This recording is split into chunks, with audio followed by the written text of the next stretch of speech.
ওই জায়গাটা না মানে দিনের বেলা মানুষ গেলে বাঘ খেয়ে নেয়, বাঘ ছিল। ওই পাহাড়টা পেছনে, আর সেটা ছিল একদম নাসের গাছ। আচ্ছা আচ্ছা। মায়াঙ্গে গিয়ে আমি অনেক ভক্তের ক্রিয়া করেছি। আর কাচ্চি খাচ্ছি মা মানে বুঝতে পারছো তো, কাঁচা খেয়ে নেবে এরকম একটা ব্যাপার। কেন সম্পর্কে তো অনেকে অনেক কিছু বলতে পারবে, কিন্তু ওই রয়েছে গেটে সবসময় তালা, আর যে বলির খাতাটা রয়েছে সেই বলির খাতাটা রয়েছে, এবং তোমার যে বেদিটা খালি, ওখানে গিয়ে কিছু দেখার নেই। আর এখানেই তো হয়ে গেল খেলা। আপনাদের সবচেয়ে প্রিয় চ্যানেল মেডিটে লেজেন্ড ওয়াইটি চ্যানেলে আপনাদেরকে স্বাগত। আমি সুপর্ণা মিশ্র, আপনাদের হোস্ট এন্ড দোস্ত। আজকে অপরাজিতা মাতার কাছে কিছু ভৌতিক ঘটনা নিয়ে চলে এসেছি, যেগুলো আপনাদেরকে শিহরণ জাগিয়ে তুলবে। সময় না নষ্ট করে গল্পে চলে যাই।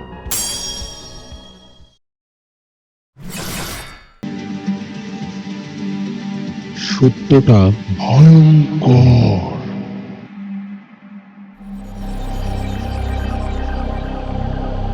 নমস্কার, কেমন আছেন? ভালো আছে। তারপর আপনার এই যে আপনি আগেও অনেক ঘটনা বলেছেন, অনেক কিছু নিয়ে বলেছেন, তো আজকে আপনার কিছু ভৌতিক ঘটনা আমি শোনার জন্য খুবই ইচ্ছুক। তো যদি আমাদের দর্শকদেরকে আপনার সাথে ঘটা বা আপনার ক্লায়েন্টের সাথে ঘটা যদি কিছু ভৌতিক ঘটনা বলে থাকেন। মায়াঙ্গের নাম তো সবাই শুনেছো তোমরা, একদম। প্রত্যেকেই জানে। তো মায়াঙ্গে আমার বহু দিন ধরে, দীর্ঘ বছর ধরে মায়াঙ্গে যাওয়া আসা, এবং মায়াঙ্গের প্রচুর মানুষের সাথে কিন্তু আমার অনেক ভালো পরিচয় রয়েছে।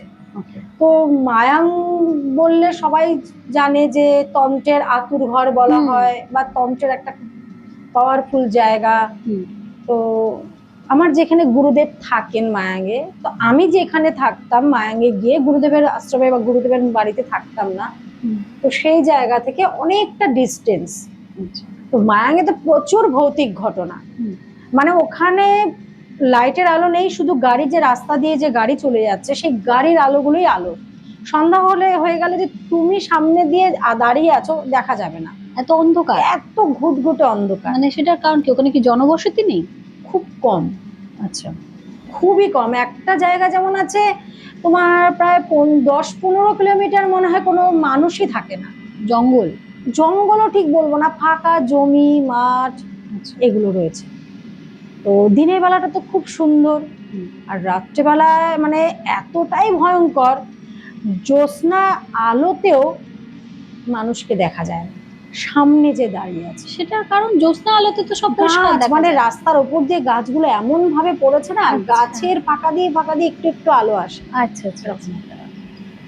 তো যাই হোক, ওখানে কাচ্চি খাতি মা একটা স্থান আছে, মানে দেবীর এক রূপ, দেবীর এক রূপ। আচ্ছা, ওখানে প্রচলিত, সবাই ওখানে মা তারারই কিন্তু একটা রূপ, ওখানে সবাই বলে কাচ্চি খাতি মা। আর আমি ঠিক ছিলাম কাচ্চি খাতি মা মন্দিরের, মানে কি বলবো, 10 পা হাঁটলেই, আচ্ছা, 10 পা হাঁটলেই একটা বাংলো বলা চলে না, আবার কটেজও বলা চলে না, তো একজনের বাড়ি। ওকে, ওখানে কি আপনি সব সময় থাকতেন নাকি? গেলে পরে আমি ওখানেই থাকি। তো আমার গুরুদেবের সেই জায়গাটা, গুরুদেবের আত্মীয় বলে, তো আমাকে ওই জায়গাটা বলেছে তোমরা ওখানে থাকো। তো আর ওই জায়গাটা কাচ্চি খাতি জায়গাটা এতটাই ভয়ঙ্কর, মানে দিনের বেলা গেল না গা ছমছম করবে।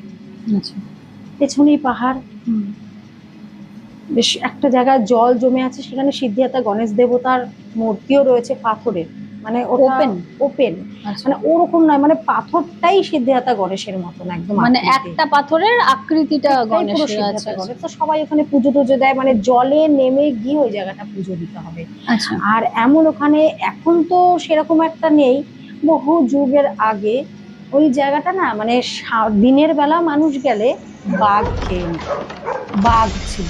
ওই পাহাড়টা পেছনে জঙ্গল, ঘন জঙ্গল, ওইখান থেকে বাঘও কিন্তু ওখানে থাকতো, মানে সন্ধ্যা বেলার পর কিন্তু কেউ আর ওখানে থাকতে পারবে না, যেতে পারবে না। দিনের বেলা অনেক মানুষ মিলে, গ্রামের মানুষরা মিলে যায়, তো সেই জায়গাটা সেভ আছে দিনের বেলা, কিন্তু রাত্রি হয়ে গেলেই না ওই জায়গাটার এমন একটা ভাইব্রেশন। আর ওই কাচ্চি খাতি মা 10-15 পা গেলেই পরেই ওই কটেজটা, মানে ওনার একজন বাড়ি, উনি একজন স্কুল টিচার, উনি একাই থাকেন। হুম, সামনের দিকটা বাড়ি, হুম, আর ওখানে তো বিঘা বিঘা জমি সব। হুম, আর আমরা যেখানে গিয়ে থাকতাম একদম পেছনে, মানে ধরে নাও ওনার যে সামনে ঘর সেখান থেকে 1 কিলোমিটার যেতে হবে যে আমরা যেখানে থাকছি, আচ্ছা, ওনারই জমি ওটা। আচ্ছা, আর পেছনটা পুরো পাহাড়।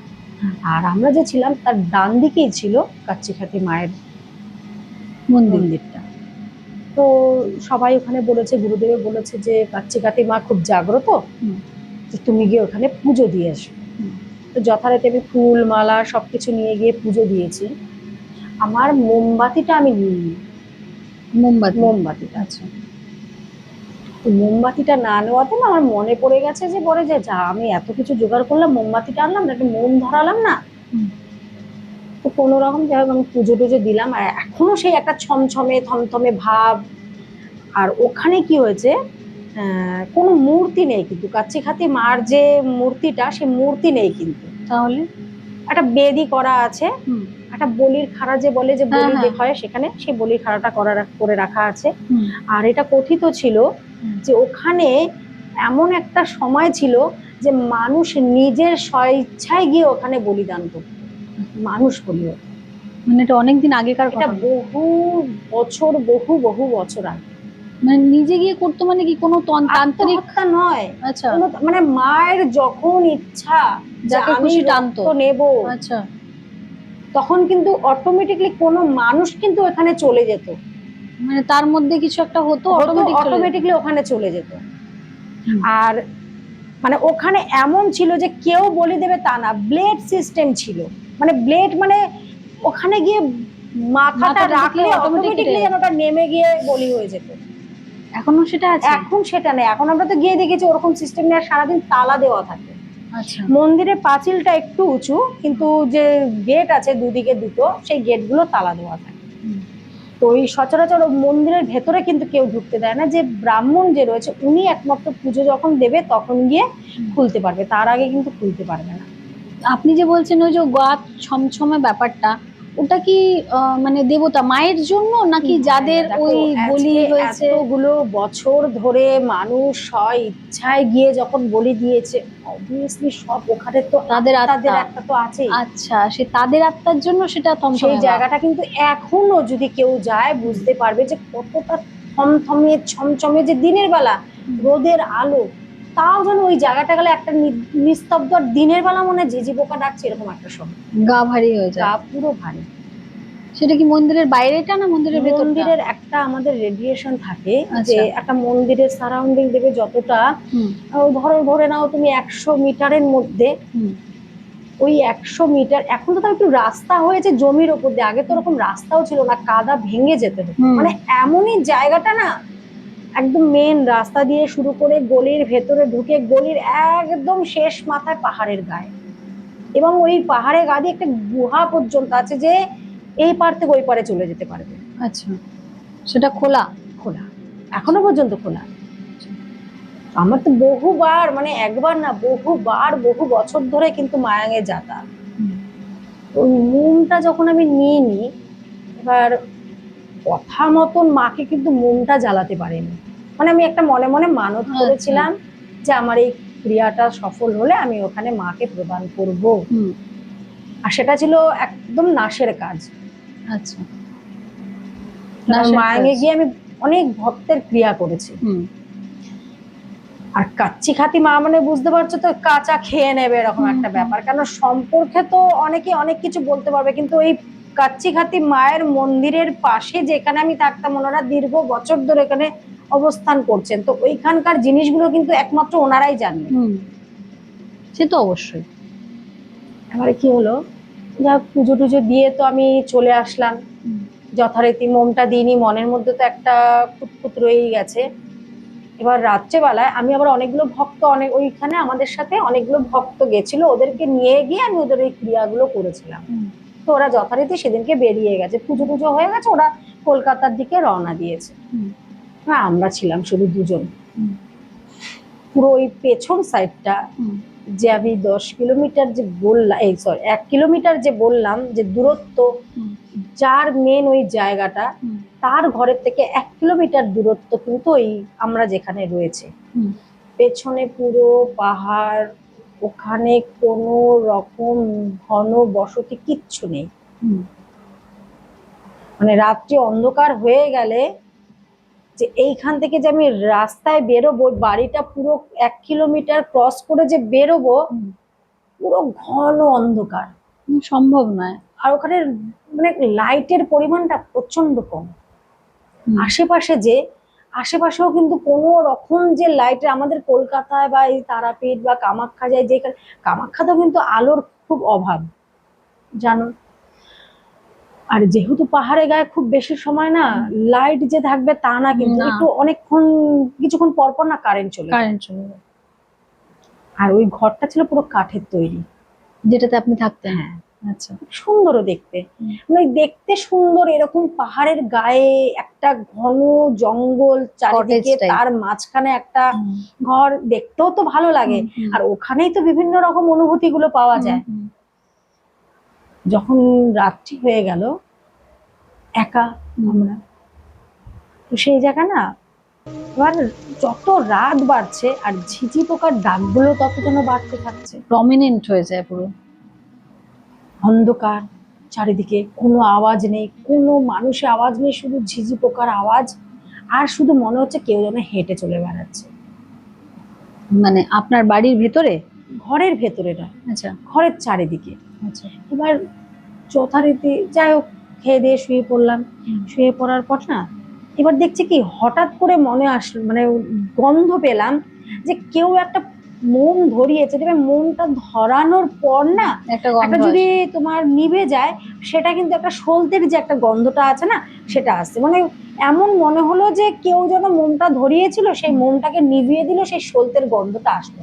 তুমি হঠাৎ করে বললাম যে এইখানে কোনো মানুষ নেই, শুধু আমরা একা রয়েছি, এইখানে মোমের গন্ধ আসবে কোথা থেকে? আমি তো মোম ধরাইনি এখানে। এরকম পুরো ভন ভন, মানে কি যে ভন ভন করে, যে আমরা যে কটেজ, আর কটেজ গুলো কিরকম, এখানে একটা রুম, আবার ধরো 10-12 পা একটু এগিয়ে গিয়ে আবার একটা রুম, আবার 10-12 পা এগিয়ে গিয়ে আবার একটা রুম। 3টেই রুম ছিল এখানে, আর কোনো রুম ছিল না। তো আমাদের যে রুমটা ছিল না, সেই রুমটা দিয়ে না চারদিকে না, মানে এত স্পিডে ঘুরছে না, যে কেউ মনে হয় যেন ওই পুরো ঘরটাকেই ঘোরাচ্ছে। মানে কি ঘুরছে?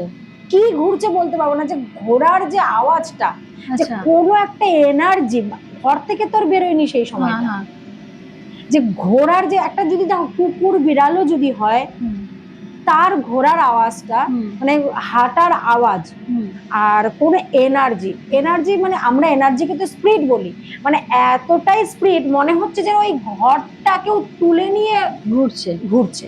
বাবারে, আপনি সেখানে একা? একদম।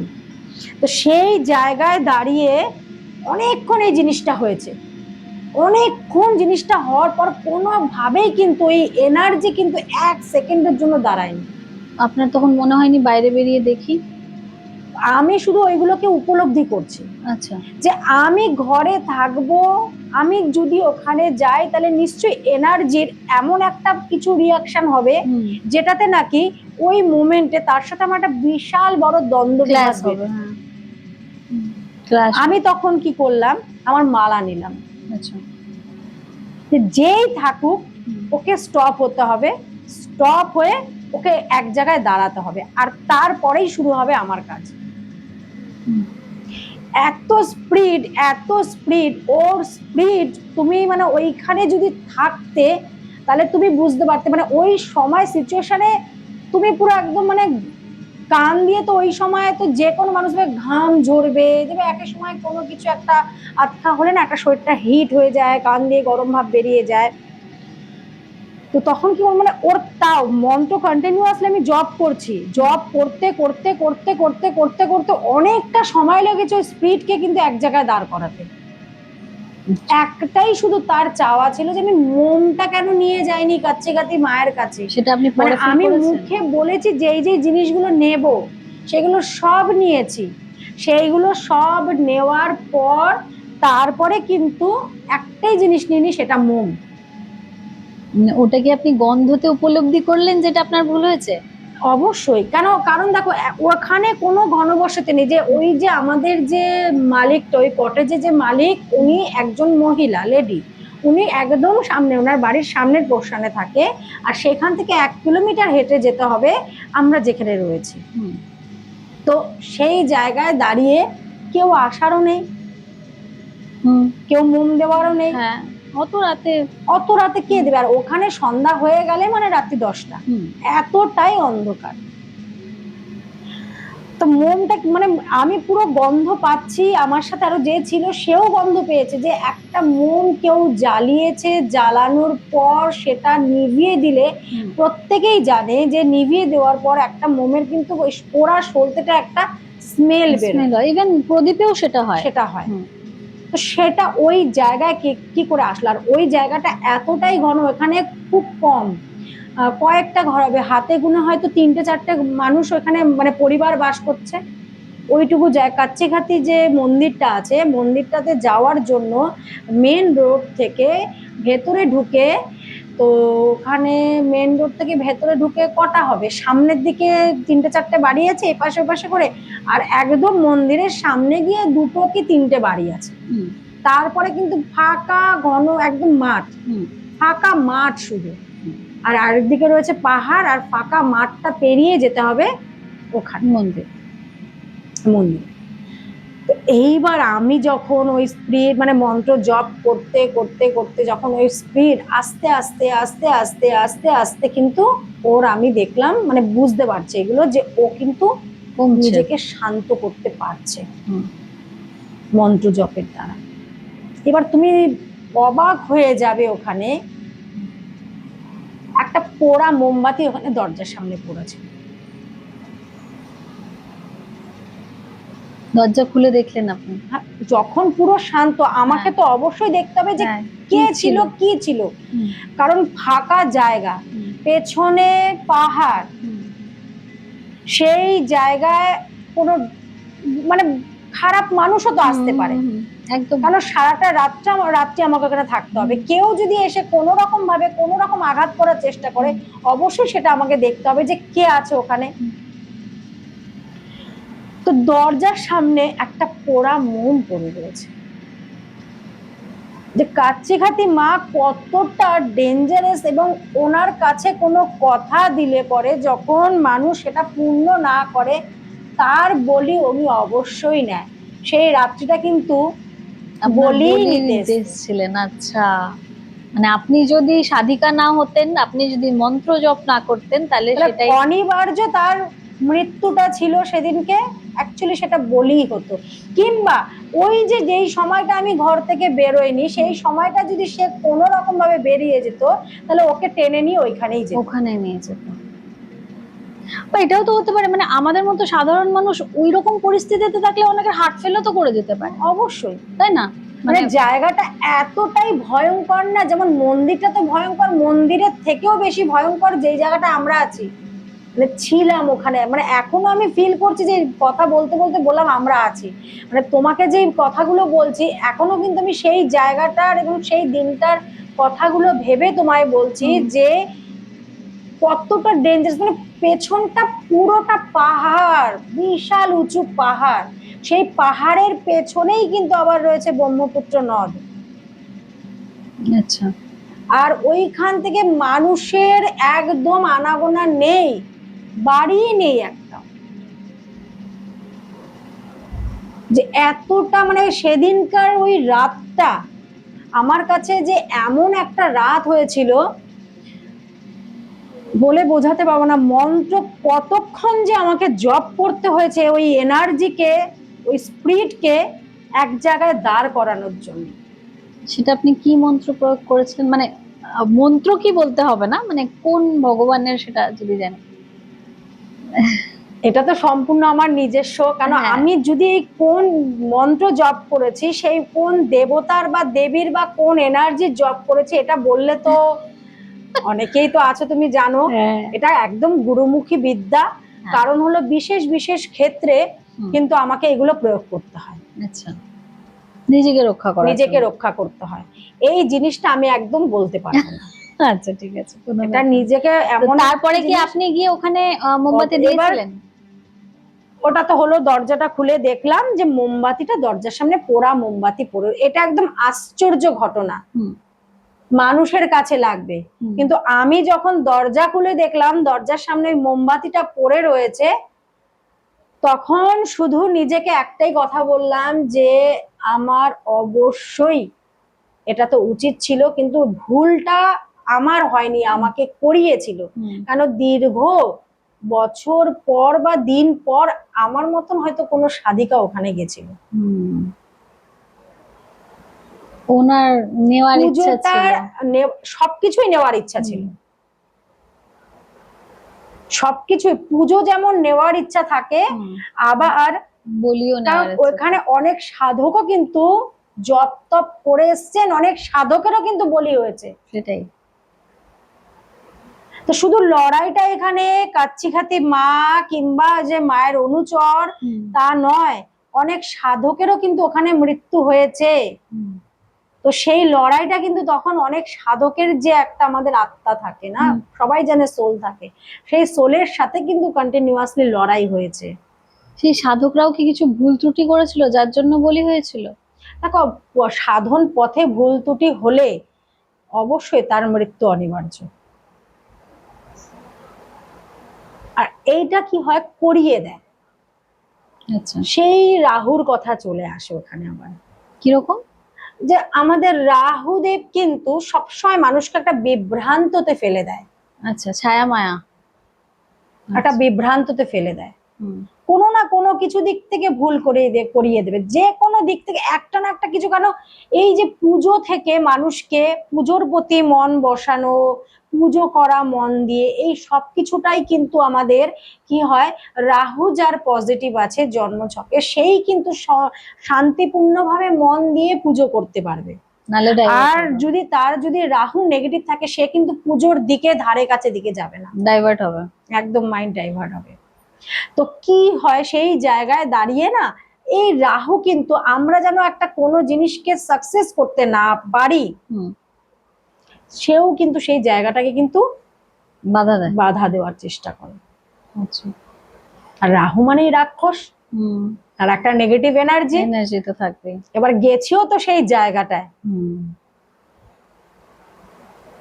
তো এইভাবে কিন্তু একটা রাত আমার জীবনে মৃত্যু এবং জীবন কিন্তু নিজের হাতের মুঠোয় এই মালাটার মধ্যে রেখে দিয়েছে। জীবন মৃত্যু যুদ্ধ।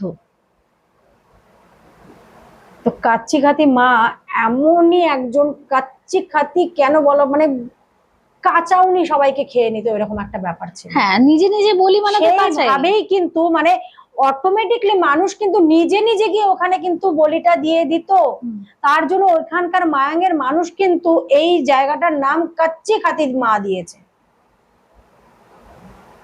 তাও তো এখন তো তাও কয়েকটা বাড়িঘর হয়েছে, আর আগে যদি আমরা কল্পনা করে আগের দিনে যাই, হুম। মানে ওই জায়গাটা কি ছিল সেটা তুমি ভেবে নাও, ভেবে নাও, হুম। মানে তুমি যাওনি আর আমার চোখে ভাসছে জায়গাটা। হুম। অবশ্যই। অনেকটা মানে মেন রোড থেকে অনেকটা ভেতরে, সেই ভেতরে একদম গলির শেষ মাথা থেকে ডান দিকে ঢুকে কিন্তু আরো ভেতরে যেতে হবে পাহাড়ের গায়ে। আচ্ছা, এই দেবী কি কি দেবীর রূপ, মানে কালী? ওনারা ওখানে সবাই মা তারা রূপে কিন্তু ওনাকে পূজিত করে। আচ্ছা। আমার গুরুদেব বলেছিল ওখানে প্রত্যেকে মা তারার একটা উগ্র রূপকে পুজো করে, এবং মা তারা সেই উগ্র রূপটাকে কাচ্চিঘাতি মা দিয়েছে। আচ্ছা। তা দেবদেবীরা কি সত্যি বলি চায়, নাকি ওনাদের যে সহচর থাকেন মানে ডাকিনী যোগিনী, দেখো, আমাদের ওনারা বলির বলি তো চায়? প্রথা তো আছেই, বলির প্রথা তো অনেক বড়, এটা নিয়ে তো বলতে গেলে এখন বলার শেষ নেই। হুম। তবে বলি ছাড়া কিন্তু পুজো অসম্পূর্ণ থাকে। হুম। সে তো অবশ্যই, সেটা আমরা শুনেছি আগেও যে তো অবশ্যই আমাদের বলির দরকার হয়। হুম। তো বিভিন্ন বিভিন্ন ক্ষেত্রে হুম। বলি ছাড়া কিন্তু কোনো কিছুই হবে না। মানে সেটা কি প্রাণী বলি রক্ত- হতে হবে? হ্যাঁ, রক্ত। রক্তটা লাগবে। আজকে আচ্ছা। ক্রিয়ার ক্ষেত্রে যদি আমি ধরি, একটা একটু ব্লাডের দরকার হবেই হবে, যে কোনো ক্রিয়ার ক্ষেত্রে সেটা। যে কোনো ক্রিয়ার ক্ষেত্রে না, যেমন দেখো উচ্চাটন ক্রিয়া আছে, মারণ ক্রিয়া রয়েছে, হুম। নাশের ক্রিয়া রয়েছে, তখন কিন্তু বলিটা কিন্তু মাস্ট, ব্লাডটা কিন্তু চাই। সেক্ষেত্রে ব্লাড দিতেই হবে মাস্ট। তো তারপরে আপনি গিয়ে সেখানে মোমবাতি দিয়ে এসেছেন। তারপরে এবার সেই রাতটা তো কোনো রকম কাটলো, হুম, এবং আমার কাছে কিছু জিনিস আমার সঙ্গে সঙ্গে সব সময় থাকে। হুম, তো এবার কি করলাম, আমি আমার দরজা হুম, এবং ওই যে চারিদিকে যে ঘরে হুম। রুমটা এমন না মানে খুব সুন্দর জায়গা, কিরকম যে মাঝখানে ঘর, চারিদিকে ফাঁকা হুম, আর ছোট্ট। হুম, তা আমি কি করলাম, হাতের মুঠো করে সরষা নিলাম, হুম। মন্ত্র পড়লাম, গিয়ে চারিদিকে গিয়ে একটা গন্ডি কেটে দিলাম। বন্ধন আমাকে করে তো দিলেন। কদিন থাকতে হবে ওখানে, বন্ধন করলেন। বন্ধন করে দিলাম। চারিদিকে গিয়ে গন্ডি কেটে, দরজার সামনে গন্ডি কেটে, তারপরে গিয়ে আমি রাত্রে এসে ঘরে একটু শান্তিপূর্ণভাবে ঘুমালাম। পরের দিন সকাল না হতে হতেই আমি আবার সবকিছু নিয়ে এসে মাকে সম্পূর্ণভাবে পুজো দিয়ে এসেছি। সেই মা এখনো পর্যন্ত কিন্তু আমাকে আগলে রেখেছে। যে কোনো ক্রিয়াতে আমি মাকে মানে নাচের বলো, উচ্চাটন বলো, যে কোনো ক্রিয়া বলো, যে কোনো ক্রিয়া করার আগে আমি কাচ্চি খাতি মাকে একবার করে স্মরণ করে নিই। মা কিন্তু ওইখান থেকেও কিন্তু এখানে উপস্থিত হন।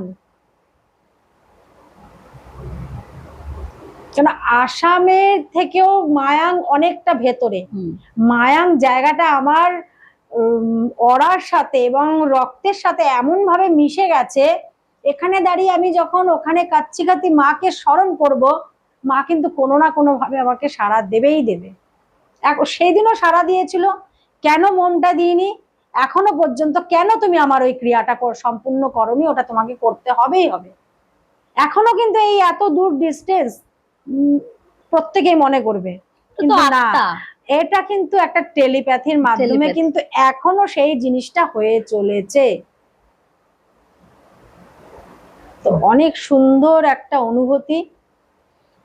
তারপরে তো শুধু সেদিন সুন্দরী পুজো দিয়ে নয়, আসলাম। একটা মানে আমার শিহরণ কাছে জাগানো। শিহরণ সবার কাছে, শিহরণ কিন্তু জাগানো। আমার কাছে কিন্তু এই যে সত্যি যে কাচ্চিখাতি মা আছেন, এবং তাকে ওনাকে যে পুজো দেওয়ার একটা পরিকল্পনা নিয়ে যে আমি গেছিলাম, একটা জিনিস শুধু আমার মিস্টেক হয়েছে, সেই জিনিসটা উনি ধরিয়ে দিয়েছেন ওনার অনুচর, এবং ওইখানে আরো দীর্ঘ বছর ধরে যেই যেই যেই যেই মানুষের বলো, সাধারণ মানুষ বলো, কিংবা কোনো সাধকের যেই বলিগুলো হয়েছিল, ওনাদেরও একটা যে আত্মাগুলো, সোলগুলো কানেক্ট হয়েছে। কারণ আমি আমার সোল দ্বারা কিন্তু ভক্তিযুক্ত মনেই গেছি, হুম, এবং সেখান থেকে নিজেকে কিন্তু বাঁচিয়েও নিয়ে এসছি।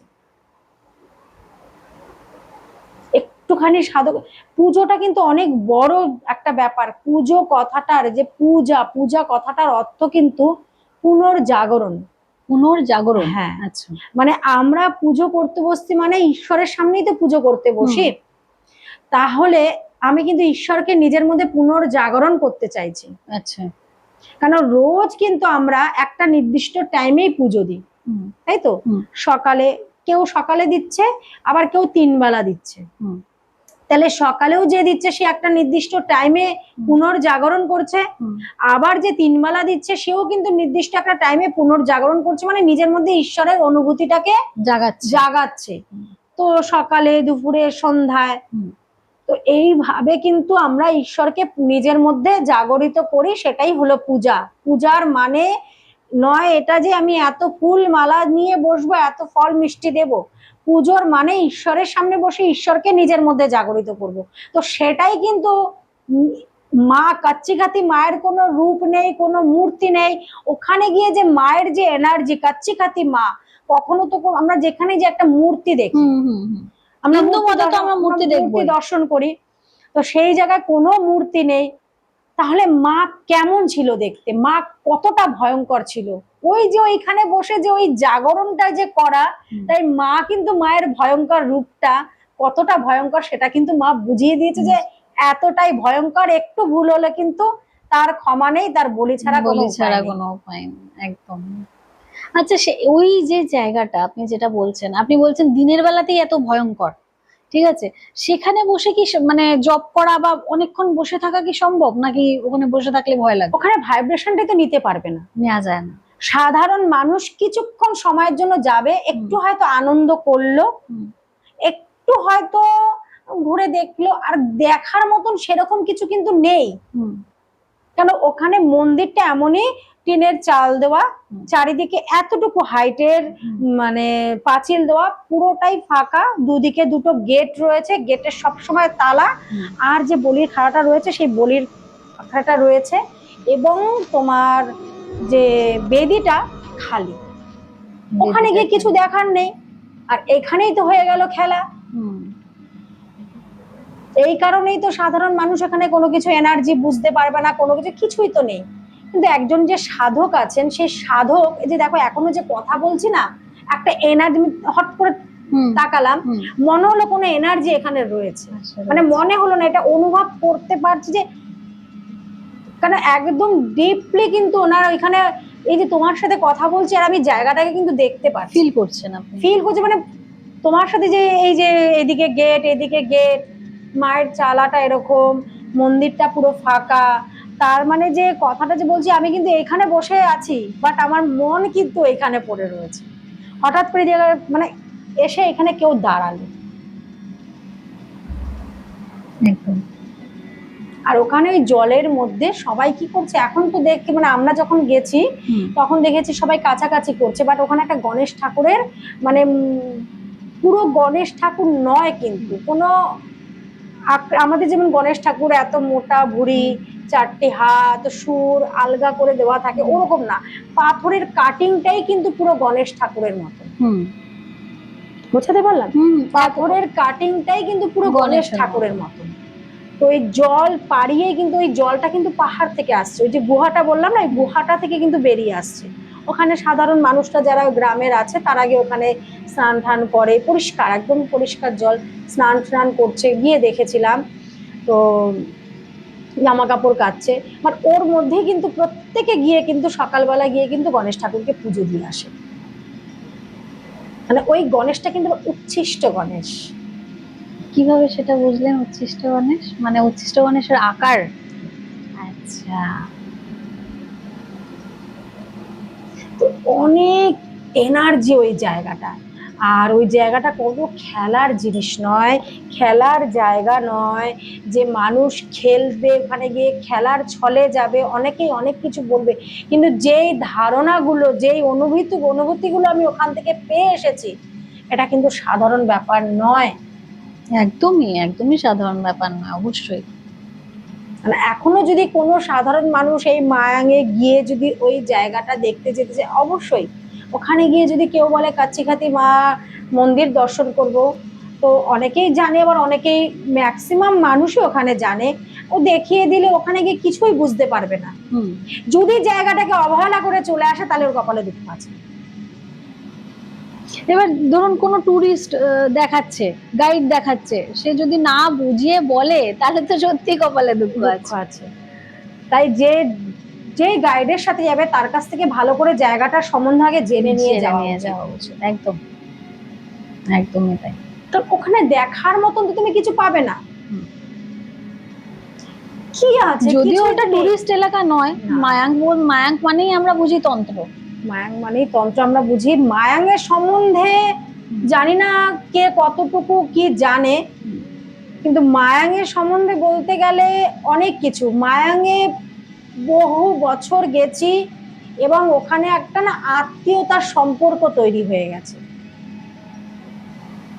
মায়াংয়ের কোনো একটা জায়গায় বাদ নেই যে আমরা না গেছি, পুরো মায়াংটাকে ঘুরে থেকে অনুভব করে বিভিন্ন কিছু মন্ত্র তন্ত্র প্রয়োগ নিয়ে, এবং সব থেকে বড় কথা, আমাদের কিন্তু এই যে তাবিজ কবজ যেটাই আমরা বানাচ্ছি, আমাদের প্রত্যেকটা তাবিজ কবজে কিন্তু শিকড় ভরতে হয়, যে কোন শিকড়, মানে ওইটা হচ্ছে মানে ভেষজ যে ক্রিয়া যেটাকে বলা হয়, যে ভেষজ গাছপালা দিয়ে যে আমরা ক্রিয়াটা করি, প্রত্যেকটা জিনিসে আজকে ওষুধও তৈরি হয় ভেষজ গাছের মূল শিকড় দিয়ে।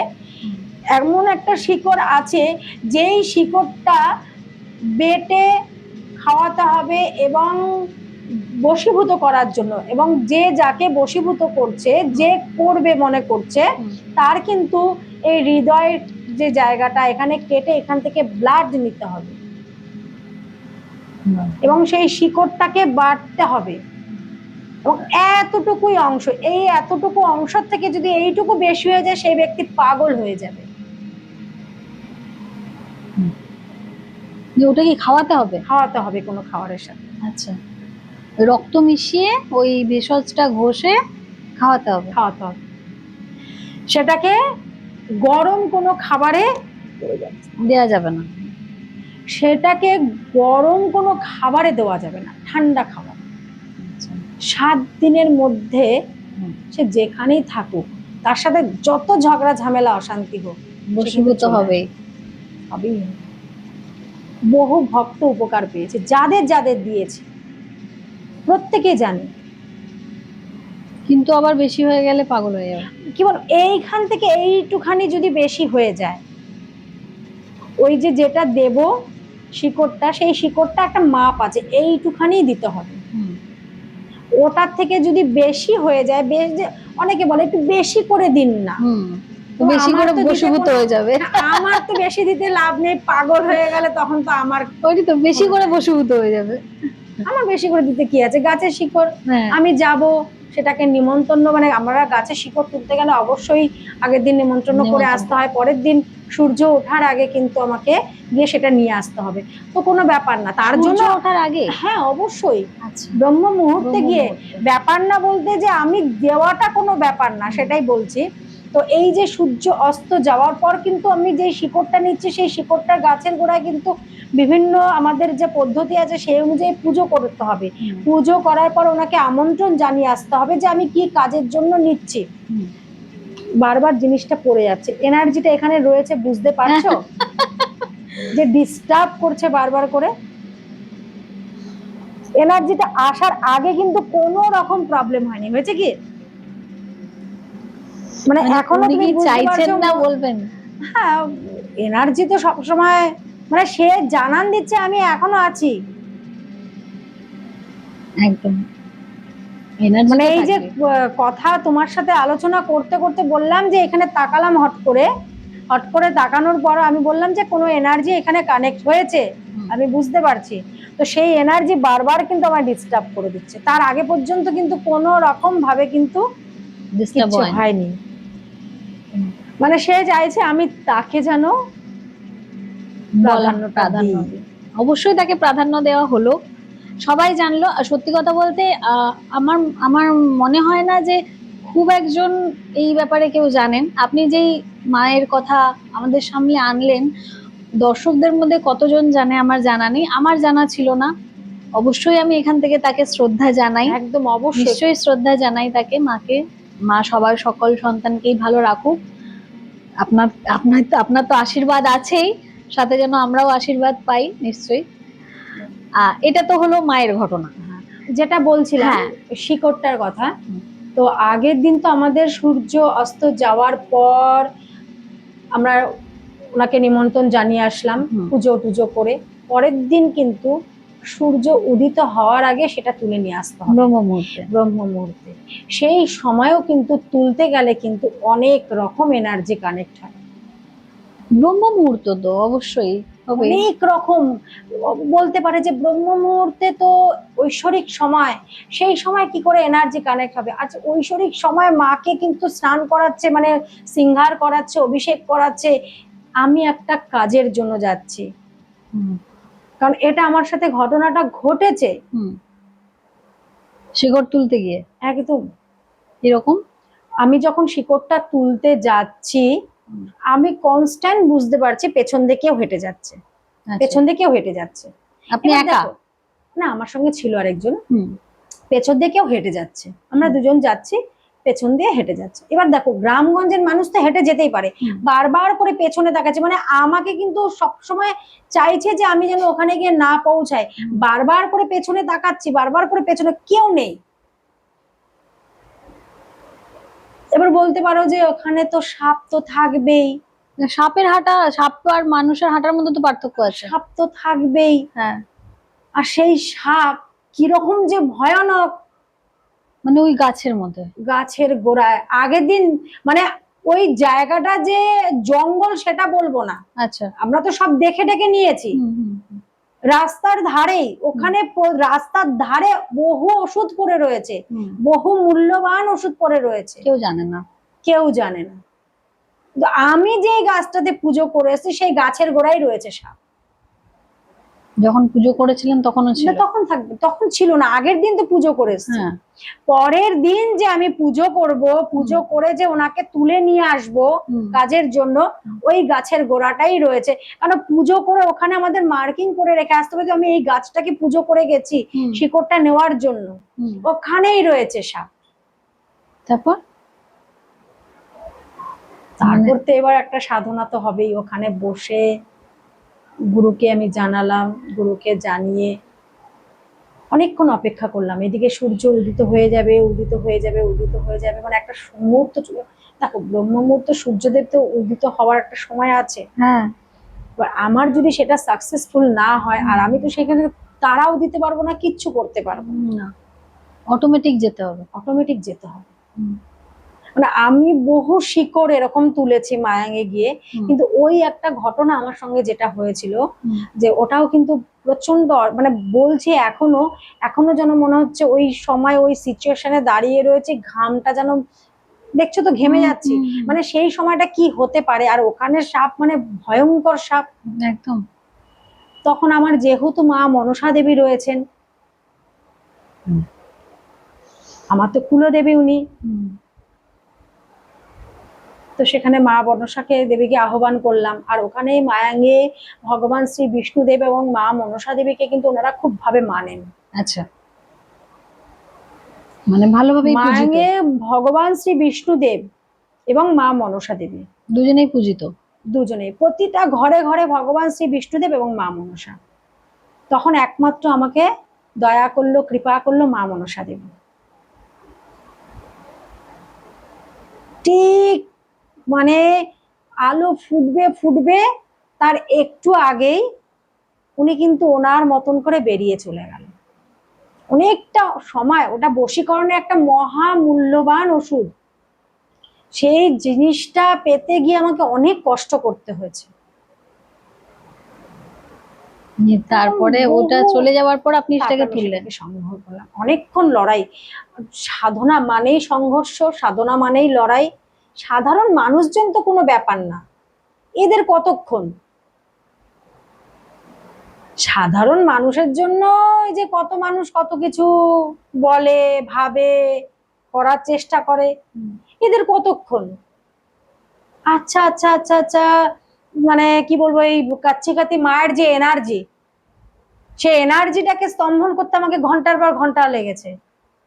এবং বেশ কিছুদিন আগে তোমরা দেখেছো যে আমি হবন করছিলাম আসামের এক ভক্তের বাড়িতে, আমার চ্যানেলটা দেখলেই বুঝতে পারবে। আমাকে সেখানেও ওই ভক্তের বাড়িতে পুরো ভদ্রকালী মায়ের এনার্জি পড়ছিল, যোগিনীর এনার্জি। সেটা কিভাবে? 21 হাত তো ভদ্রকালী মা। হ্যাঁ, তো এবার ওনার মুখটা দেখা যায় না, কিন্তু ওনার যেহেতু 21 হাত ভদ্রকালী মা, তো ওনার যোগিনী গুলো তো অনেক বড় বড় মানে মূর্তি যে রয়েছে। তো কি হচ্ছে, ছাদের থেকে পুরো ওনার যোগিনীর দৃষ্টিটা পুরো এদের বাড়িতে ক্যাচ হচ্ছিল, আর বাড়িটা এমনই ওদের কোনাকুনি হয়ে গেছে। আচ্ছা, মানে ও যে আপনি, আপনার যে ভক্ত, তার বাড়ি থেকে মন্দিরটা কোনাকুনি। আচ্ছা, মানে মূর্তি দেখা যাচ্ছে ডিরেক্ট। হ্যাঁ, তো সেটা থেকে ভদ্রকালী মায়ের মূর্তি না, কিন্তু মূর্তি না, কিন্তু যোগিনীর মূর্তিটা দেখা যাচ্ছিল। যোগিনীর দৃষ্টি যে, সেই দৃষ্টিটা কিন্তু পুরো ওদের বাড়ির ওপর পড়ছে। সেটা কি নেগেটিভ? একদম। আচ্ছা, মা আমাদের ক্ষতি চায় না, কিন্তু মায়ের যোগিনীরা কিন্তু চায় না আমরা মায়ের কাছে গিয়ে পৌঁছাই। কেন, আমাদের থেকেও মায়ের যোগিনীরা কিন্তু মায়ের মাকে বেশি ভালোবাসেন, অনেক কাছে রয়েছে। তো সেই কারণে কিন্তু ওনারা সবসময় চাইবে কিন্তু যে আমরা এর ভালো হতে দেব না, একে মায়ের কাছে আসতে দেব না। তো সেই এনার্জিটাকেও কিন্তু আমাকে কাটাতে হয়েছিল। তো এরকম কাটাতে গিয়ে কি হয়েছিল, আমার বৃষ্টি হচ্ছিল, চারিদিকে বৃষ্টি, আমি হবন করছিলাম, সেখানে কিন্তু এক ফোঁটাও বৃষ্টির জল পড়েনি। মানে আপনি ছাদে হবন করছিলেন? ছাদে হবন করছিলাম, এক ফোঁটাও বৃষ্টির জল পড়েনি। সেটা কি আপনার মন্ত্র দ্বারা? একদম। সেই দিনকে কিন্তু মায়ের যোগিনীর সাথে আমার লড়াই চলছিল। তার তো এই তো যারা আমার অতি মিত্র যারা আছে, তাদের তো কোনো ব্যাপারই না। অতীত মিত্র আছে তাদের ব্যাপার মানে না, আমার কাছে কেউ শত্রু নেই বাবা। আমি মনে করি আমি সবার অতি মিত্র। এত ভালো ভালো কামনা আমার জন্য করে, এত বড় বড় হবন করে। মানে আপনার জন্য, মানে ক্ষতি করার জন্য। আছে তো এরকম কত। তা তারা আমার নামে হবন করছে মানে আমার উন্নতি করছে তো। সেটা আপনার ভাবনা, আপনার উন্নতি করছে হ্যাঁ, কি আমার যে উন্নতি করছে। করছে তো সেই জায়গায় দাঁড়িয়ে তো এসব তো কোনো কিছু ব্যাপারই না। দাঁড়িয়ে দাঁড়িয়ে মায়ের যোগিনীর সাথে যখন লড়াই হয়েছে, তো আমি তো, তারা তো বসে আমার জন্য করছে, তো ওইসব কোনো ব্যাপার না। তো বহু এরকম ভূত প্রেত বলো, বহু কিছু বলো, তাদের সাথে লড়াই প্রচন্ড হয়েছে, প্রচন্ড পরিমাণে। আর ওই লড়াইটা না অনুভূতি আলাদা একটা। ওই যে লড়াই, সাধারণ মানুষের সাথে লড়াই করে কোনো, দুটো হয়তো বাজে কথা বলবে, গালিগালাজ করবে, হয়তো একটা চড় থাপ্পড় দেবে সাধারণ মানুষ। আর যারা তোমার এই পথে রয়েছে, তারা হয়তো গিয়ে একটু সোহা দেবে, ওইটুকু পর্যন্ত তাদের দৌড়টা আছে। তো বাকি তো মাই তো জানে। আর সেই শক্তি বলো, এনার্জি বলো, যাই বলো, সেটা কাচ্চি খাতি মায়ের কাছ থেকেই আমার প্রচুর এনার্জি। কারণ ওইখানের সাথে লড়াই করা তো সাধারণ তো কথা নয়, আর সাধারণ ব্যক্তিও পারবে না। আর ওই সামান্য যত কিঞ্চে কেউ যদি জপ তপ করে রাখে, তাদের দ্বারা ক্ষমতা হবে না। এটা দীর্ঘ বছরের সাধনা করতে লাগে, দীর্ঘ বছরের জপই তো একমাত্র পারে মেঘকেও স্তম্ভন করতে, বৃষ্টিকেও স্তম্ভন করতে, বাঘকেও স্তম্ভন করতে, মানুষকেও স্তম্ভন করতে, স্পিরিটকেও স্তম্ভন করতে, যেটা গুরু বামদেব করেছেন। তবে তো আমি আর গুরু বামদেব না, কিন্তু চেষ্টা করি সব সময় যেন সঠিকভাবে আমি গুরু আদেশ পালন করে জপ তপটা করতে পারি। সে তো অবশ্যই, একদম। আপনার এই যে অনুভূতিগুলো শুনছি, সত্যি মানে সাধারণ মানুষ হিসাবে আমার তো শিহরণ জাগানোর মতোই অনুভূতি। তবে আপনি যে বললেন যে ওই যে বাড়িতে ওই যোগিনীর যে দৃষ্টি হচ্ছিল, তাতে তাদের কি এফেক্ট হচ্ছিল, মানে বাস্তুতে কি ওনারা কি কোনো কিছু নেগেটিভ এনার্জি ফিল করছিলেন, বা কি হচ্ছিল তাদের সাথে? ওই বাস্তুতে ওরা 1.5 বছর 2 বছর হলো নতুন বাড়ি করেছে। ঠিক আছে, খুব ভালো। বাড়ি করার পর থেকে মোটামুটি ভালো ছিল, 6 মাস 7 মাসের মতন। তারপর থেকে কিন্তু স্বামী স্ত্রীর কিন্তু প্রচুর অশান্তির সৃষ্টি হয়ে গেছে। আচ্ছা, স্বামী স্ত্রীর মধ্যে একদম মতবিরোধ, কেউ কাউকে সহ্য করতে পারছে না, ব্যবসা বাণিজ্য একদম নষ্ট হয়ে গেছে। এবার দেখো, বাস্তু বলতে তো আমরা অনেক কিছুই বুঝি, সেগুলো তো পরে ব্যাখ্যা দেব। কিন্তু আমাদের বাস্তু ঠিক থাকুক আর না থাকুক, যখন একটা নেগেটিভ, কেন একটা বাড়ির সামনে মন্দির থাকা, সেটা যে কোনো মন্দির হতে পারে, বাড়ির সামনে মন্দির, বাড়ির সামনে শ্মশান, বাড়ির সামনে কবরস্থান, এইগুলো যদি কোনো সময় থাকে, এবং তার সাথে দেখো কতটা প্রবলেম করছে, এই বাড়ির সামনে মন্দির, শ্মশান, কবরস্থান এবং ট্রান্সফরমার যে আছে না, কিংবা বড় তার চলে গেছে, বাড়ির সামনে নদী থাকলেও কিন্তু আমাদের অনেক এনার্জি কানেক্ট হয়। নদী থাকলে? একদম। কেন, নদীর সাথে কি সম্পর্ক?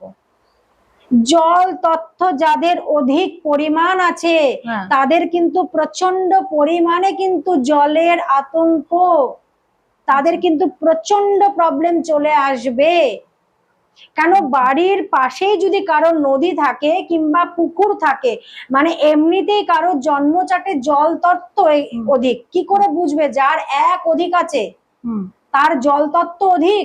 আচ্ছা, তার বাড়ির সামনে যদি কোনো রকম ভাবে কোনো পুকুর, খাল কিংবা নদী প্রবাহিত হয়, তাহলে কিন্তু সেই তত্ত্ব এমনিতেই তার মধ্যে অধিক, তার সাথে কিন্তু আবার সামনে জল বইছে, এমনিতেই গরম, তার মধ্যে তুমি আবার হিটার যদি চালিয়ে রাখো, বলো কেমন লাগবে তোমার? পুড়েই তো যাবো গরমে।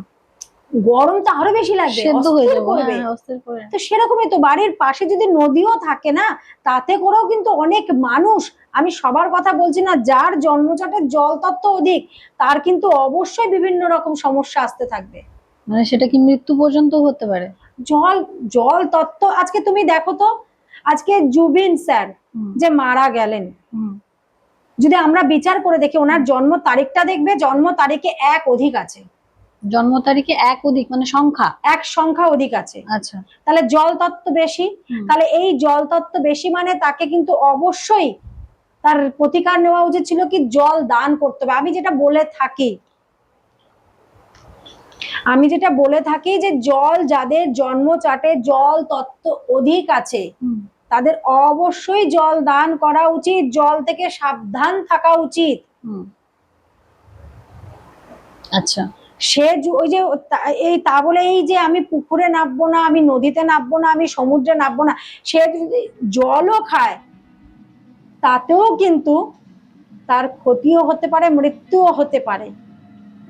আচ্ছা। গলায় দেখবে আমরা যখন জল খাই কোনো সময় আটকে বুকে যায়। বান পড়ে, আটকে যায় বলে না শ্বাসনালীতে, তাহলে তার জলটাও কিন্তু অতীব সাবধানে খাওয়া উচিত। ওই ইয়ার্কির ছলে হাসতে হাসতে এইভাবে জল খেলে কিন্তু তার মৃত্যু পর্যন্ত ঘটতে পারে। এই রিসেন্ট হ্যাঁ, এই যে রাহুল স্যার যে চলে গেলেন, তারও দেখবে জন্মচাটে 1 সংখ্যা 3টে আছে। আচ্ছা। জল তত্ত্ব অধিক, সে বিভিন্ন কারণে ওনার মৃত্যু হতে পারে, কিন্তু কারণটা জলই, মৃত্যু হতে পারে, কিন্তু মৃত্যুটা কিন্তু জলে হয়েছে, অন্য কোথাও নয়।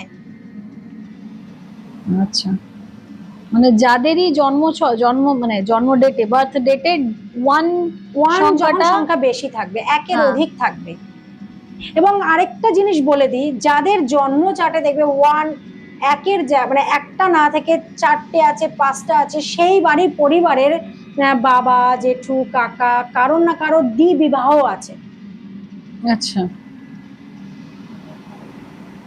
থাকতেই হবে। আচ্ছা। এবং তার সাথে যার জন্ম চার্টে 1, 2, 3টে, 4টে, 5টা, তার কিন্তু জলে মারাত্মক ফাড়া, তাকে অবশ্যই জল দান করতেই হবে। এবং সে যদি অধিক পরিমাণে জল খায় তাতেও করে কিন্তু তার অনেক রকম সমস্যা আসবে। জলটা তাকে সীমিত পরিমাণ খেতে হবেই। হয়তো সে 3 লিটার খাচ্ছে, তাকে কিন্তু 3 লিটারের থেকে কমাতে হবে, চলবে না। যদি আমার কথা শুনে মানুষে বলতেই পারে জল আমাদের জীবন, জল না খেয়ে বেঁচে থাকবো, হ্যাঁ, সে যদি জল অল্প পরিমাণ খায় তাহলেই সে শান্তিতে বাঁচতে পারবে। সে যদি অধিক জল খায় তার মৃত্যু কোনো না কোনো কারণে সময়ের আগে হবেই হবে, যেটা জুবিন স্যারের সাথে হয়েছে, যেটা রাহুলের সাথে হয়েছে, রাহুল স্যারের। আজকে তুমি দেখো তো, ড্রিঙ্ক করতে গেলে জল লাগে না? হ্যাঁ। তা কোনো না কোনো ভাবে ড্রিঙ্ক করতে করতে তো তার জলটা তো তার পেটেই গেছে, একদম তরল জিনিসটা জলটা তো পেটেই গেছে। এমনি সে জল খাচ্ছে না, কিন্তু ড্রিঙ্কের সাথে মিশিয়ে সে জল খাচ্ছে, আলটিমেটলি জলটাই তো খাচ্ছে, আর কিন্তু মৃত্যুটাও সেই জলে গিয়েই হলো।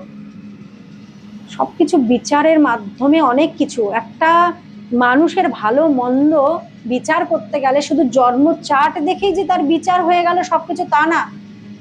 তার জন্ম চার্ট অনুযায়ী সংখ্যা তত্ত্ব তো অনেকেই অনেক কিছু বলবে, সংখ্যা তত্ত্বর মেন তত্ত্বই কেউ বলে না। এই যে আজকে যে 1-এর কথাটা বললাম, ডিভোর্স পর্যন্ত হয়ে যেতে পারে 1-এর জন্য। একদম। কেন?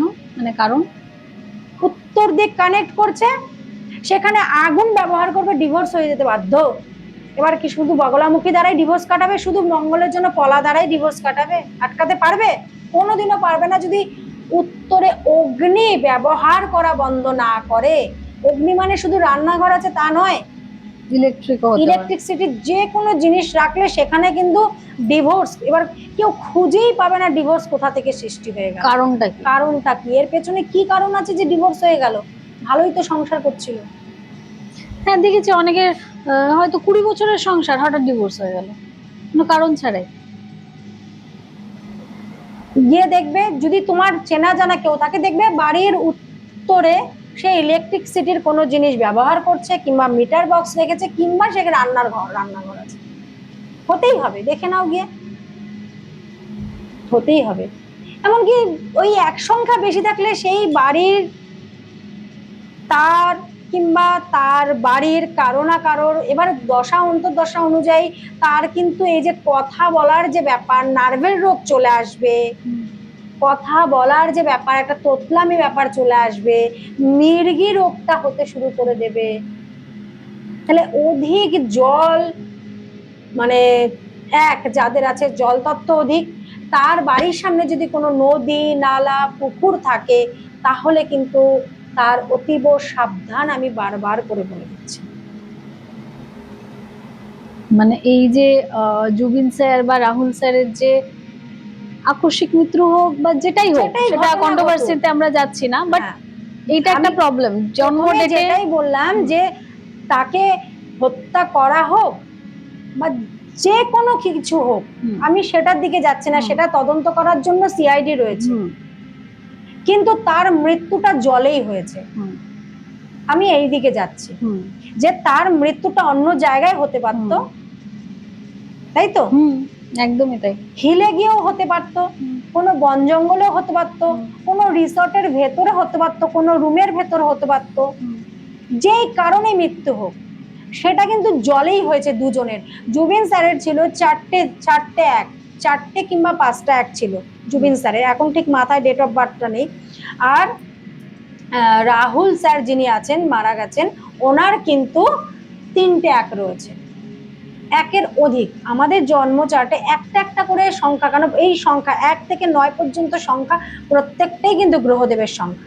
এবার যার সংখ্যা অধিক তার কিন্তু তাতেই বেশি ভাড়া বিপদ। তো যার জন্ম চার্টে অধিক 1 মানে তার কিন্তু অনেক দিক থেকে ভাড়া বিপদ, বিজনেস নষ্ট হয়ে যাবে যদি উত্তরে তার কিন্তু যদি কোনো রকম ইলেকট্রিসিটি কিছু ব্যবহার করে। অনেক কিছু ব্যাপার আছে, একটা অবশ্যই একটা আমাদের একটা আড্ডাতে 1 ঘন্টার বা কিছুক্ষণের আড্ডাতে সেটা একদিনে সবকিছু কভার করা সম্ভব অবশ্যই নয়। আবার নিশ্চয়ই এরকমই কোনো তথ্য নিয়ে আসবো। আজকে যেরকম আপনার অনুভূতি আমরা জানলাম, আপনার ভৌতিক বলাটা ভুল, একটা শক্তি, একটা স্পিরিট, মানে ওখানে ঈশ্বরও কানেক্ট, ওখানে মানে নেগেটিভ এনার্জিও, পজিটিভ নেগেটিভ দুটো নিয়েই আপনার একটা অনুভূতি, যেটা আমরা আমাদের দর্শকদের কাছে তুলে ধরলাম। সব থেকে আশ্চর্যজনক, মোমটা যে আমি নিইনি, সেই মোমটাই কিন্তু পড়েছিল ওরা অবস্থায় কিন্তু দরজার সামনে। একদমই একদমই অস্বাভাবিক, যেটা ভাবনার বাইরে, একদম সে এক অদ্ভুত অনুভূতি, যেটা আমরা আজকে ফিল করলাম। আমি তো এখানে বসে অনেক কিছুই ফিল করলাম। যাই হোক, তো আগামী দিনে আপনার ক্লায়েন্টদের উপর করা ক্রিয়া বা আপনাদের ক্লায়েন্টের উপর কোনো ভৌতিক ক্রিয়া নিয়ে আবার আসবো, সেটা অনুরোধ রইল। ছোট্ট বাচ্চার উপর হয়েছিল, সেটা আমি নেক্সট এপিসোডে আবার আমি জানাবো যে ছোট্ট বাচ্চাটাকে কি করে একদিনের মধ্যে মৃত্যুর মুখ থেকে ওকে টেনে নিয়ে এসছে। এবং শুধু এটা নয়, ওর বাবা মা বাড়ির লোক চেয়েছিল যে কে করেছে এটা, আমরা জানতে চাই, আমরা দেখতে চাই। প্রথমে বলেছিল জানতে চাই, আমি জেনে তোমার কিছু করার নেই, যদি দেখতে যাও তাহলে আমি কাজ করতে রাজি আছি, তাহলে কি যেতে পারবে আজকে? হ্যাঁ পারবো। তো সেইভাবেই কথা হয়ে, তো যে করেছে সেটা তার কাছে রিটার্ন ব্যাক হয়েছে, সেও ঠিক ওই কাজটাই করেছিল। তো এই বাচ্চাটাকে একদিনের মধ্যে তাকে সুস্থ করা হয়েছিল। এখানে আমার একটা ছোট্ট প্রশ্ন আছে। বলে যে, মানে এটা আমার শোনা কথা, যে বান মারলে, বান যদি না লাগে বা বান যদি কাটানো হয়, তাহলে ফিরে তার কাছে যায়, এটা শোনা কথা। তো ফিরে কার কাছে যায়? যে তন্ত্র করছে তার কাছে, না যে করাচ্ছে তার কাছে? দেখো, আমরা একটা কথা, যে আমি তো একটা কোনো কিছু চালান করছি, অবশ্যই যেটা আমি করছি কোনো এনার্জিকে তো আমি চালান করছি, সে এনার্জি তো অবশ্যই অটোমেটিকলি তার কাছে আসবে, ব্যাক করবে। এবার আমি তো কারণ নিজের ক্ষেত্রে শুধু নিজের জন্য তো করতে বসিনি, কারণ নামে আমি সংকল্প করছি, তো কিছুটা এফেক্ট তার মধ্যে আসে, তবে খুবই কম, সামান্য। মানে যে সংকল্প করাচ্ছে তার উপর এফেক্ট পড়ে। আমি কারোর নামে সংকল্প করেছি যে তার ওই শত্রু না আসুক বা এই হোক সেই হোক, যেটার জন্য, তো এফেক্ট তার মধ্যেও কিছু না কিছু আসবে। না, ধরুন আমি এক্সাম্পল দিলাম, কারো উপর কেউ মারণ বান দিয়েছে, সে বুঝতে পেরেছে যে আমার উপর মারণ বান মারা হয়েছে, সে কাটাতে গেছে, এবার সে যে কাটালো সেই বানটা যে মেরেছিল তার উপর কি ফিরে যায়? অবশ্যই ওটা, হ্যাঁ, যে তুমি যে বুঝিয়ে বললে হ্যাঁ। যে এই যে যেমন বাচ্চাটার ওপরে যে উল্টো চালান, হ্যাঁ, উল্টো যে চালানটা কি- করেছে তার কাছে যাবে, মানে সেটা কার কাছে যায়? সাধকের কাছে, মানে সাধকের তান্ত্রিকের কাছেও কাছে? যাবে, তার কাছেও যাবে, মানে যে কুড়িয়েছে তার কাছে? একদম। আচ্ছা। এখানে ইনভলভ রয়েছে, তো শুধু হুম। তো আমার কাছে, তুমি আজকে আমার কাছে এসেছো, আমার সাথে কথা বলছো, ইনভলভ তো তুমি আছো। হুম। তাহলে কোনো ব্যক্তি আমার কাছে এসেছে, হুম। কারণ আমি মানে যে সাধক সে তো একটা মানে ওয়ে, সেটা হ্যাঁ, একটা ওয়ে। এবার অবশ্যই এবার কি হচ্ছে যে সাধকের কাছেও সেটা ব্যাক করছে, আচ্ছা। আর আমি তো ঠেলে সেটা তো তার কাছে পাঠাবো, আমি তো নেবো না, বাস, হ্যাঁ। যেটা একদম পরিষ্কার কথা। আচ্ছা, সাধক তো নিজেকে বন্ধন করেও বন্ধন করে রাখে। রাখে, হ্যাঁ। তো সেটা তো যাও, তুমি যে করেছে তার কাছে যাও, আচ্ছা, যে করেছে তার কাছে তার যাও। কাছে যায়। একদম, আর সেটাই হয়েছে। হুম। এটা নিয়ে সামনের এপিসোডে অবশ্যই ছোট্ট বাচ্চা, 7 বছর না 9 বছর বয়স, ছোট্ট বাচ্চা, বেশি বয়স না। মানুষের কি অবস্থা না, একটা বাচ্চাকেও ছাড়ে না। ওই কি হয় জানো তো, Sorry. মানুষ মানুষের দুর্বল জায়গাগুলোকে খুঁজে নেয়। বাট স্টিল একটা বাচ্চাকে। এখন কলিযুগ তো, রাহুর যুগ চলছে, তো তাই মাথার মধ্যে অনেক কিছু ঢুকে যায়, তো ভাবে সবাই যে আমি অন্যের জন্য কুয়া খুঁড়ছি, নিজের জন্যই করা কিন্তু হয়েছে। সেই কুয়াটা যে তার জন্য, নিজের জন্য রেডি করে রাখছে সেটা বোঝে না। সেটাই। যাক, তাহলে নেক্সট এপিসোডে কি আসতে চলেছে সেটাও আপনাদেরকে জানানো হলো। আজকের মতো এখানেই, আবার দেখা হবে। আর কোথা থেকে দেখছেন ভিডিওটা সেটা কমেন্ট করতে কিন্তু একদম ভুলবেন না। ধন্যবাদ। সত্যটা ভয়ঙ্কর।